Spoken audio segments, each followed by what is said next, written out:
അമ്മ ഈ വീട്ടിലെ ബുദ്ധിമുട്ടുകളൊക്കെ വന്നു കഴിഞ്ഞപ്പോൾ വീട്ടിലെ വസ്തുക്കൾ വരെ പാത്രങ്ങൾ പിന്നെ അതുപോലെയുള്ള പല കാര്യങ്ങളുമൊക്കെ അമ്മയുടെ വീട്ടിൽ നിന്ന് കൊണ്ടുവന്ന് ഒരുപാട് നന്നായി വിറ്റ് സ്വർണം വിറ്റ് ഒക്കെ അങ്ങനെയൊക്കെ മാഷ പഠിപ്പിച്ചതൊക്കെ അതെ. രാജേന്ദ്ര മൈതാനത്താണ് ആശാൻ്റെ 150-ാം വാർഷികത്തിൽ കഴിഞ്ഞ ദിവസം പ്രസംഗിക്കാൻ പോയത്. ഏകദേശം 3/4 മണിക്കൂർ പ്രസംഗിച്ച്. എൻ്റെ പ്രായത്തിലുള്ള ചെയ്യില്ലത്. ഇങ്ങനൊരു പൊസിഷനിൽ ഇരുന്നപ്പോൾ മാഷിന് വളരെ തൃപ്തി തോന്നിയ ചെയ്യാൻ പറ്റിയ കാര്യം എന്തായിരിക്കും? ഈ സ്ഥലം മുളവുകാടാണ്.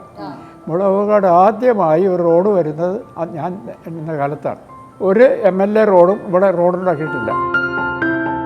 ധാരാളം അഴിമതി നടക്കുന്ന കഥകൾ കേട്ടു. ഞാൻ നേരിട്ട് അറിയുന്നതാണ്. എൻ്റെ ഒരു സ്റ്റുഡൻറ്റ് പെൺകുട്ടി അപ്പോൾ അതിനെ ട്രാൻസ്ഫർ ചെയ്തു കാസർഗോഡേക്ക് ഹെഡ്മിസ്ട്രസ്സായിട്ട്. പിറ്റേ ദിവസം പാർട്ടിയുടെ ആൾ വരുന്നു, ട്രാൻസ്ഫർ വാങ്ങിച്ചു തരാം, ഇത്ര രൂപ തരണം. മമ്മൂട്ടി ശിഷ്യനാണല്ലോ. മമ്മൂട്ടി അന്നും നാടകത്തിൽ താല്പര്യമുണ്ട്. ലോ കോളേജിൽ പോയപ്പോഴും എന്നെ അവിടെ യൂണിയൻ ഉദ്ഘാടനം ഞാൻ വിളിച്ചിട്ട് പോകും. ഞാൻ ബഷീറിനെ തിരക്കി അവിടെ ചെന്ന് എന്താ ബഷീർ പോകായിരുന്നു, ഞാൻ അങ്ങ് എന്താ പോകായിരുന്നു ചോദിച്ചു. അപ്പോൾ അവിടെ സാഹിത്യകാരന്മാരുടെ സമ്മേളനമല്ലേ, നമുക്കെന്ത് കാര്യം. മൂപ്പരുടെ രീതി ഒരു 12 മണി വരെ കിടന്നുറങ്ങി പകല്, പിന്നെ എഴുന്നേറ്റ് വരുന്നത്. ബ്രേക്ക്ഫാസ്റ്റ് ലാഭമായെന്നാണ് ബഷീർ പറയുന്നത്. മോഹൻലാലിനെ കുറിച്ച് ഒരു ബുക്ക് ഇറക്കിയിട്ടില്ല. സ്റ്റുഡൻ്റ് അല്ല, അഭിനയം. മോഹൻലാൽ എല്ലാ ഭാഗങ്ങളും ഒരുപോലെ അഭിനയിക്കും. ഒരു ഡൈമെൻഷൻസ് ഉള്ള ഒരു അഭിനേതാവാണ്. മാഷിൻ്റെ ഏറ്റവും ആത്മസുഹൃത്ത് പോലെ നടന്നിരുന്ന സുകുമാർ അഴീക്കോടുമായിട്ടും ഒക്കെ ഭിന്നമായി. സുകുമാർ അഴീക്കോട്ട് ഭിന്നമായത് അത് അദ്ദേഹം തന്നെ ഒരിക്കലും നിഷേധിച്ചിട്ടില്ലാത്ത ഒന്നാണ്. അദ്ദേഹത്തിൻ്റെ അധികാരാസക്തിയാണ്. പിന്നെ എന്നെ പറ്റി തെറി പറഞ്ഞോട് എഴുതിയത് ഉപസ്ഥകുഷ്ഠിനിയായ വേശ്യ. സഭ ടിവിയുടെ സെൻട്രൽ ഹാൾ എന്ന പരിപാടിയിലേക്ക് എല്ലാവർക്കും സ്വാഗതം.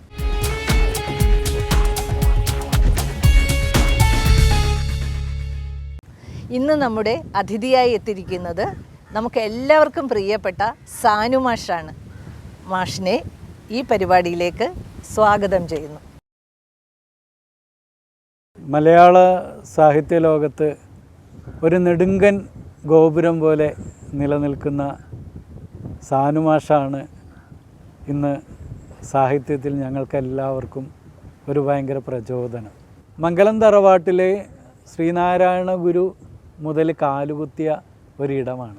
പിന്നെ അവിടെ നിന്ന് പല സാംസ്കാരിക രംഗത്തും സാമൂഹ്യ രംഗത്തും രാഷ്ട്രീയപരമായിട്ടും ഒക്കെ ഇടപെട്ട അനേക വ്യക്തിത്വങ്ങളുണ്ട്. അവരെയൊക്കെ പിച്ച വെച്ച് നടക്കുന്ന സമയം മുതലേ സാറിന് അനുഭവം പെട്ടിട്ടുണ്ട്. അതിൻ്റെ ഒരു തുടക്കം എന്നുള്ള നിലയ്ക്ക് കുട്ടിക്കാലം മുതലുള്ളത് ഓർമ്മകളിലൂടെ പറയാൻ പറ്റത്തുള്ളൂ. കുറച്ച് കാര്യങ്ങളൊന്ന് പറഞ്ഞുകൊണ്ട് നമുക്ക് ഇതൊന്ന് ആരംഭിക്കാം.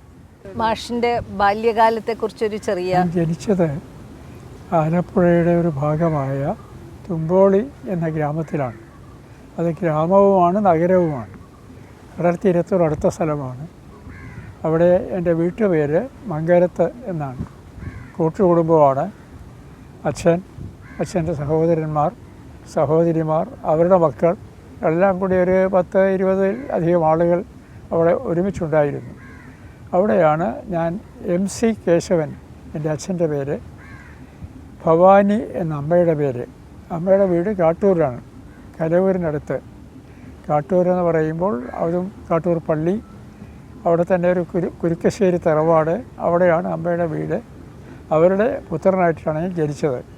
ജനിക്കുന്നതിന് ഒരു പശ്ചാത്തലമായുള്ളത്, എനിക്ക് മുമ്പ് 3 കുട്ടികൾ അവർക്ക് ജനിച്ചിരുന്നു. 3 പേരും 6, 7, 8 വയസ്സുള്ള മരിച്ചുപോയി. ഞാനാണ് അവസാനത്തെ ആൾ. അങ്ങനെ ഒരു ഏകാഗിയായി അച്ഛനമ്മമാരുടെ കുട്ടിയായി ഒരു വലിയ തറവാട്ടിൽ അനേകം ആളുകൾക്കിടയിൽ വളരുന്ന ഒരാളാണ് ഞാൻ. അതിന് പല വശങ്ങളും പറയാനുണ്ട്. ഒന്ന്, ഞാൻ സ്വതവേ ഒരു അന്തർമുഖ സ്വഭാവക്കാരനാണ്. പക്ഷേ ഈ 10-20 അംഗങ്ങളുള്ള കുടുംബത്തിൽ എൻ്റെ ഒരേ പ്രായമുള്ള ഒരു 8-10 പേരെങ്കിലും ഉണ്ട്. ഞങ്ങൾ ഒരുമിച്ചാണ് സ്കൂളിൽ പോകുന്നത്, ഒരുമിച്ചാണ് കളിക്കുന്നത്, ഒരുമിച്ചാണ് കുളിക്കാൻ പോകുന്നത്. അങ്ങനെ എല്ലാം വന്നപ്പോൾ എൻ്റെ ആ ഒരു അന്തർമുഖ വാസന ആളുകളോട് ഇടപഴകാനും അവരെ ആയിട്ട് ഇണങ്ങാനും ഒക്കെ പലപ്പോഴും പിണങ്ങുക കുറവാണ്. എനിക്ക് വളരെയധികം സൗകര്യം ഉണ്ടാക്കി തന്നു. പിന്നെ വീട്ടിൽ ആണെങ്കിൽ ഒരു ജന്മി കുടുംബം പഴയ തരത്തിൽ എന്ന രീതിയിൽ അവിടെ ധാരാളം തേങ്ങ കിട്ടും. 60,000 തേങ്ങ ഓരോ പ്രാവശ്യവും മുറ്റത്തൊന്ന് വീഴും. അതിൻ്റെ പുറത്ത് കയറി ഇറങ്ങി കളിക്കുക ഞങ്ങളൊരു വിനോദമായിരുന്നു. തേങ്ങ ഇടിയിക്കാൻ പോവുക എന്നുള്ളതും ഓരോ സ്ഥലത്ത് ചെല്ലുമ്പോഴും ഓരോ കരിക്ക് കിട്ടും. കരിക്ക് കുടിച്ച് ഇതെല്ലാം വീട്ടിൽ കൊണ്ടുവന്ന് ഏൽപ്പിച്ച് പോവുകയാണ് ചെയ്യുന്നത്. അപ്പോൾ അങ്ങനെ കളിക്കുന്നതിനിടയിൽ ഞങ്ങൾക്ക് ഒരു ജന്മി കുടിയാന്മാർ, കുറേ അധികം കുടിയാന്മാർ താമസിക്കുന്നുണ്ട്.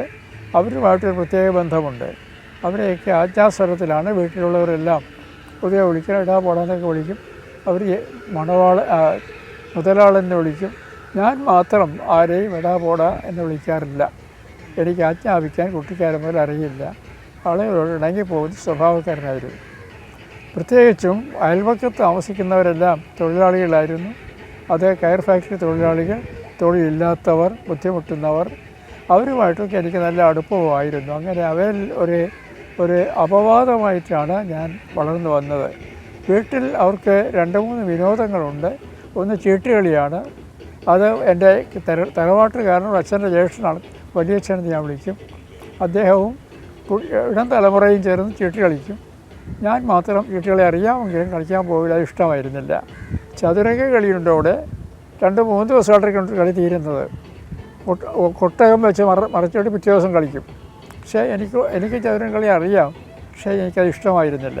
അപ്പോൾ ഇവർ കളിക്കുന്ന സമയത്ത് എനിക്ക് എൻ്റെ ഏകാന്തതയും ചിലപ്പോഴൊക്കെ പുസ്തക വായനയുമായിട്ടാണ് കഴിയുന്നത്. ഇതാണ് എൻ്റെ ബാല്യകാലം. മാഷിനിപ്പോൾ ഈ പറഞ്ഞത് ഈ ഒരു പ്രത്യേക സ്വഭാവം വന്നു ചേരുന്നതിന് എനിക്ക് പെട്ടെന്ന് തോന്നുകയാണ്, അമ്മയായിരിക്കില്ലേ ഏറ്റവും പ്രധാന ഒരു കാരണം? അമ്മയുടെ ഒരു ശിക്ഷണമാണോ? അമ്മ എന്ന് മാത്രം പറയുമ്പോൾ അച്ഛൻ ദിവസേന കച്ചവടമായിരുന്നു, തുണിക്കച്ചവടമാണ്, ടൗണിലായിരുന്നു. അപ്പോൾ അച്ഛൻ വരുമ്പോൾ ഞാൻ എപ്പോഴും എനിക്ക് തരുന്ന ഒരു വിനോദം കഥ പറയുകയാണ്. രാമായണ മഹാഭാരതാദികളിലെ അത് ഞാൻ ആവർത്തിച്ച് കേൾക്കും. അച്ഛൻ കൊച്ചു കൊച്ചു പുസ്തകങ്ങൾ കൊണ്ട് തരുമായിരുന്നു. എൻ്റെ 10 വയസ്സ് കഴിഞ്ഞപ്പോൾ അച്ഛൻ മരിച്ചു. അപ്പോൾ ആ 10ാം വയസ്സിന് എനിക്ക് തന്നത് ടോൾസ്റ്റോയുടെ 23 കഥകൾ, ഇംഗ്ലീഷാണ്, 23 Tales, ലിയോ ടോൾസ്റ്റോയ്. അത് ഞാൻ ആവർത്തിച്ചെന്ന് വായിക്കുമായിരുന്നു. സ്കൂളിൽ പോകുമ്പോഴും ഞാൻ പ്രായേണ മറ്റു കുട്ടികളുമായിട്ട് ഇടപഴകുമെങ്കിലും വളരെ സൗമ്യനും ആരെയും വേദനിപ്പിക്കാതെയും കഴിഞ്ഞ ഒരാളാണ്. ഇവ എത്ര പാവമായി പോയിരുന്നു. എൻ്റെ വീട്ടുകാരെക്കുറിച്ച് എൻ്റെ അച്ഛൻ്റെ ഒരു സഹപാഠി അധ്യാപകനായിരുന്നു. അദ്ദേഹം പറയും, നീ എന്താണോ മംഗലത്തെ വീട്ടിൽ നിന്നിട്ട് ഇങ്ങനെ ആയിപ്പോയത്, നീ വളരെ ഒതുങ്ങിയാണ് കഴിയുന്നത്. മറ്റൊരിക്കൽ ഒരു ടീച്ചർ ആവർത്തിച്ച് പറയുന്നത്, ക്ലാസ്സിൽ വെച്ച് എപ്പോഴും പറയും, he is the unworthy son of A worthy father. പക്ഷേ എനിക്ക് പഠനത്തിൽ ഞാൻ മിടുക്കനായിരുന്നു. അതാണ് എൻ്റെ കുട്ടിക്കാലത്തിൽ ഞാൻ ഓർമ്മിക്കുന്ന പ്രത്യേകത. സാനുമാഷിൻ്റെ കുട്ടിക്കാലത്ത് ചരിത്രപരമായ, സാമൂഹ്യവും രാഷ്ട്രീയപരമായിട്ടുള്ള മാറ്റങ്ങൾ സംഭവിക്കുന്നത് എന്തൊക്കെയാണെന്ന്? എൻ്റെ വീട്ടിൽ അവരഭിമാനിക്കുന്നത് ശ്രീനാരായണ ഗുരു 2 പ്രാവശ്യം വന്നിട്ടുണ്ട് എന്നതാണ്. ഒരു മുറിയിൽ കിടാവിളക്ക് കത്തിച്ചിരുന്നു. അന്ന് ചാണകം മെഴുകിയ തറയാണ്. അവിടെ കത്തിച്ചിരുന്നു. ആരും അവിടെ പോകും, തൊഴാൻ വേണ്ടിയാണ് പോകുന്നത്.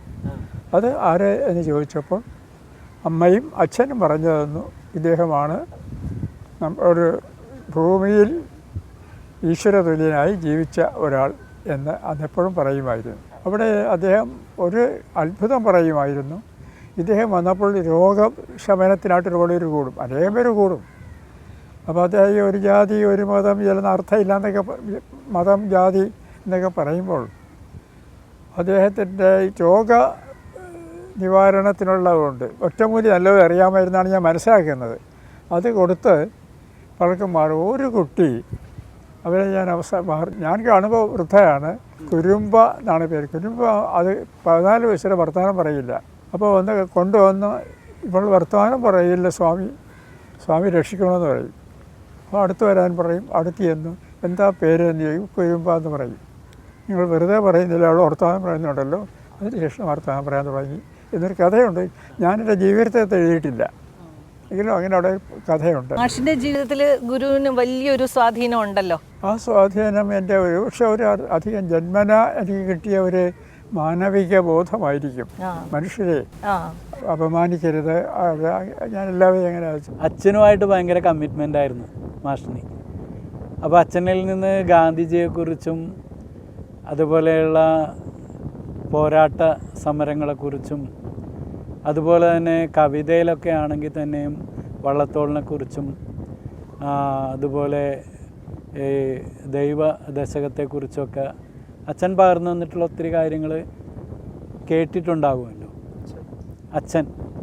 അച്ഛനാണോ പകർന്നു തന്നത് അല്ലെങ്കിൽ അച്ഛൻ കവിത പരിചയപ്പെടും. അച്ഛൻ്റെ കവിത ചൊല്ലുമായിരുന്നു. ആണല്ലേ? അത് ആശാനും വള്ളത്തോളും ഉള്ളൂരിൻ്റെ ഒരൊറ്റ മതമാണ് ഉലകിനുയരാം, അത് അക്കാലത്ത് തന്നെ ഞാൻ പഠിച്ചിരുന്നു. പിന്നെ ഞങ്ങളുടെ ഭജനയുണ്ട് വൈകുന്നേരം എല്ലാ ദിവസവും സന്ധ്യാവേളയിൽ. അത് എപ്പോഴും ആരംഭിക്കുന്നത് ശ്രീനാരായണ ഗുരുവിൻ്റെ ദൈവദശകമാണ്. രാമരാമായും ചൊല്ലും ചിലപ്പോൾ. രാമരാമ പാഹിമാം എന്നുള്ള ചിഹ്നമായിരുന്നു. ദൈവദശകം അച്ഛൻ അർത്ഥം പറഞ്ഞു തരും. പക്ഷെ അത് അന്ന് മനസ്സിലായില്ല. ഇപ്പോഴാണ് ഏകദേശ രൂപത്തിൽ എന്താണെന്ന് മനസ്സിലാകുന്നത്. ഇതെല്ലാം അവസാനിക്കുന്നത് കുമാരനാശാൻ്റെ പ്രചോദനത്തിലെ അവസാന ശ്ലോകം. അത് പിന്നീടാണ് ഞാൻ മനസ്സിലാക്കുന്നത്. ആകാശങ്ങളെ അണ്ടരാശികളോടും ഭക്ഷിക്കും ആകാശമായി എന്നാരംഭിക്കുന്ന ബ്രഹ്മത്തിൻ്റെ ഒരു വർണ്ണനയുണ്ട്. അത് ഏകാന്താദ്വയ ശാന്തി ഭൂവിന് നമസ്കാരം നമസ്കാരമേ നടക്കും. എനിക്ക് തോന്നുന്നു അന്നത്തെ ബാക്ക്ഗ്രൗണ്ട്, അതായത് അച്ഛൻ, അമ്മ, അന്നുണ്ടായിരുന്ന സമൂഹത്തിലെ അടുപ്പമുള്ള മറ്റ് ജനങ്ങൾ, പിന്നെ ഗുരുവിനെ പോലെയുള്ള ആളുകളെല്ലാം കൂടി മാഷിന് ഈ ഒരു വലിയ ദർശനങ്ങളുടെ ഒരു വിത്ത് അന്നേ വളരെ കുഞ്ഞായിരുന്നപ്പോഴേ എത്തിയെന്ന് തോന്നുന്നു. ഞാനെന്നും ശ്രദ്ധിച്ചു പോകുന്ന ഒന്ന് ഈ മരണമാണ്. എപ്പോഴും മരണം അതെ എന്നെ ബാധിക്കും. അതൊരു ദുഃഖവും പിന്നെ ആലോചിക്കുന്ന ഒരവസ്ഥയും അതിൽ നിന്നുണ്ടാകും. എന്താണ് ആലോചിച്ചതെന്ന് എനിക്കറിയില്ല. ഒരു പശു മരിച്ചപ്പോഴാണ് ആദ്യം അത് കാണുന്നത്. ഞങ്ങൾക്കൊരു ആലമ്പൊരു പശു ഉണ്ടായിരുന്നു. അത് പിള്ളിൽ നിന്നിടയിൽ പെട്ടെന്ന് ഓടി വന്ന് വീടിൻ്റെ കുളത്തിനടിയിൽ കിടന്ന് മരിച്ചു. അമ്മ കരഞ്ഞു ആദ്യം. അമ്മത്തര കൂടെ കരഞ്ഞിട്ടുണ്ട്. അത് എപ്പോഴും എൻ്റെ വേദന. അതുപോലെ അടുത്ത വീടുകളിലുള്ളവർ അന്ന് ഈ ജാതി വ്യത്യാസം ഉണ്ടല്ലോ. അതെ അതെ. ദലിത് ഒരു വിഭാഗത്തിൽ ഒരു കൃഷ്ണൻ മരിച്ചു. കൃഷ്ണൻ എന്നാണ് പേര്. അവിടെ ആ വീട്ടിൽ ചെന്ന് കണ്ടയാൾ ഞാൻ മാത്രമാണ്. അച്ഛൻ അനുവദിച്ചു, പോയി കാണാൻ പറഞ്ഞു. എനിക്ക് വളരെ അറ്റാച്ച്മെൻ്റ് ആയിരുന്നു. അപ്പോൾ ആ മരണവും എന്നെ വളരെ ആലോചിപ്പിച്ചു. ആ മരണം അച്ഛനും പെട്ടെന്ന് മരിക്കും പിന്നീട്. മാഷ് എഴുതിയത് ഞാൻ വായിച്ചിട്ടുണ്ട്. അമ്മ മരിക്കുന്നത് കണ്ടു നിൽക്കുകയായിരുന്നു, ആ അവസാന ശ്വാസം പോകുന്നത്. അത് കഴിഞ്ഞ് പുറത്തോട്ട് വന്നപ്പോൾ സന്ധ്യയായിരുന്നു.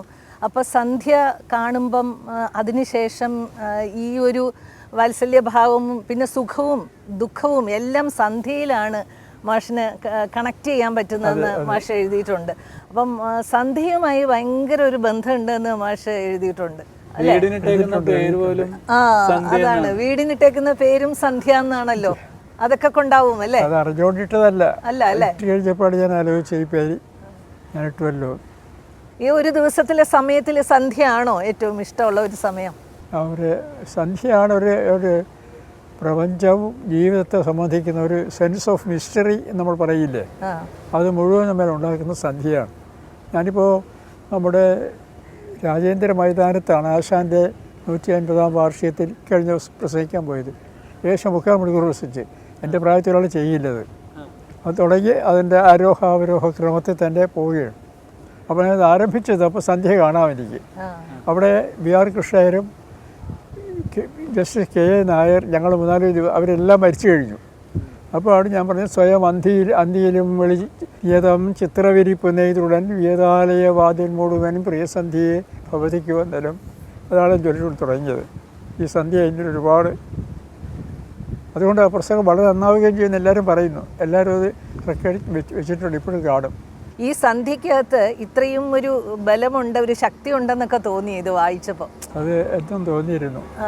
അതൊരു നല്ല ഒരു കാര്യം. ഈ പ്രപഞ്ചം നമ്മുടെ ആലോചനയ്ക്ക് പിടികിട്ടാത്ത ഒന്നാണ്. എന്നും ഒരു വിസ്മയം കൂടുതലായിട്ട് വർദ്ധിച്ചുകൊണ്ട് വരുന്ന ഒന്നാണ്. അത് എന്നെ ഇപ്പോഴും തോന്നുന്നുണ്ട്. ഞാൻ ആരുടെയോ ഒരു ഇംഗ്ലീഷ് കവിത പഠിച്ചത് ഇപ്പോൾ ഓർക്കുന്നുണ്ട്. Every day for me a wider wonder brings a deeper truth. സത്യം അഗാധമാണ്. And ever closer kinship with all things to which most mystically I am bound. ഞാനിങ്ങനെയോ നിങ്ങളായിട്ട് ഈ പുൽക്കൊടിയായിട്ട് ബന്ധപ്പെട്ടിരിക്കുന്നു. ഓരോ ദിവസവും അതിനെ സംബന്ധിക്കുന്ന വിസ്മയവും ബന്ധവും വർദ്ധിപ്പിച്ചുകൊണ്ടിരിക്കുന്നു. അത് എൻ്റെ ഒരു അനുഭവമാണ്. ഏതായാലും അത് വിശ്വസിക്കുകയോ ഇല്ലയോ എന്ന് എനിക്ക് അറിഞ്ഞുകൂടാ. ഈ അക്കാലത്ത് ഈ സമൂഹത്തിൽ ഒരു നവോത്ഥാന കാലഘട്ടത്തിൽ സംഭവിച്ച കാര്യങ്ങളിലേക്ക് സമൂഹം പതുക്കെ മാറിത്തുടങ്ങുന്ന ഒരു കാലഘട്ടമാണ്. സാറിൻ്റെ കൗമാരമൊക്കെ വരുന്ന ഒരു സമയം. അപ്പോൾ ആ സമയത്ത് സാറിൻ്റെ അച്ഛൻ സാറിനെ തോളിലെടുത്ത് വെച്ചിട്ട് പ്രസംഗം കേൾപ്പിക്കാൻ വേണ്ടിയിട്ട് കൊണ്ടുപോയിട്ടുണ്ട്. ഓർക്കുന്നുണ്ടോ അത്? ഉണ്ടാവുന്നത് അത് SNDP ആണെന്ന് ശ്രീനാരായണ ഗുരു. ഇന്നത്തെ SNDP ആയിട്ട് ബന്ധപ്പെടുത്തരുത്.